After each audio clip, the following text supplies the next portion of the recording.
배는 인간 문명과 뗄래야 뗄 수 없는 관계이다. 사람들이 많이 모이는 도시는 강이나 바다 부근에 세워진 경우가 많았고, 생산물을 빠르게 옮기고 외부로 이동하기 위해서는 배가 어느 교통수단보다 효율적이었기 때문이다. 그렇기에 뗏목부터 시작해 범선과 증기선, 컨테이너선에 이르기까지 수없이 많은 종류의 선박들이 탄생했고 또 이용되어져 왔다. 그러나 고대부터 현대까지 모든 선박들에게는 벗어날 수 없는 숙적이 있었으니 그 이름도 무시무시한 따개비다. 사실 바닷가에 사는 사람이 아니면 따개비를 볼 일이 많지 않다.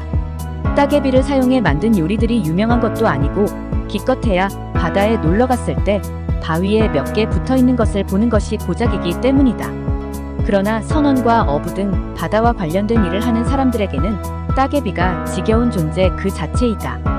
번식력과 적응력이 바다 생물들 중에서도 1티어를 달리기 때문에 배 밑부분에는 언제 어디서나 따개비가 그득그득 붙어 있으며, 이게 보기에만 징그러우면 차라리 상관없을 텐데 실제로 배 성능까지 떨어뜨려서 문제다.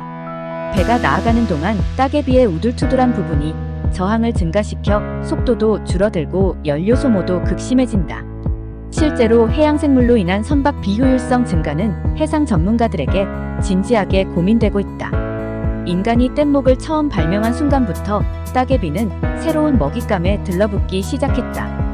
뗏목 특성상 따개비가 너무 붙어버린 뗏목은 차라리 분해해서 재사용한다던가의 선택지도 존재했지만, 본격적인 목조선을 만들고 나서부터 따개비는 심각한 문제가 되기 시작한다. 배 밑바닥에 가득 붙어있는 따개비 때문에 배를 들어올리고 따개비를 떼어내야 했으며, 그 부분만큼 목재가 썩고 부식되었다.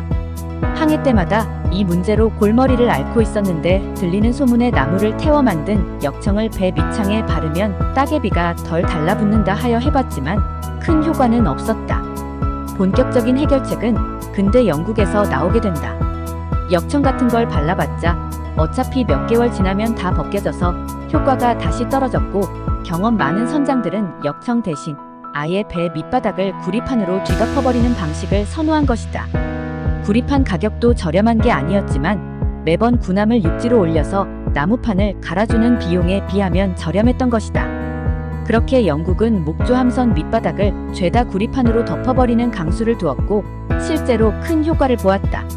이후 새로 출시한 철갑선이 등장했고, 철갑선 바닥에도 목조 함선과 마찬가지로 구리판을 뒤덮으려 했지만, 구리와 강철이 접촉할 경우 각각의 금속이 서로 양극과 음극으로 작용해서 갈바닉 부식이라고 불리는 현상 때문에 철갑선의 강철이 부식되어 철갑선에는 구리판을 부착하지 못하였다.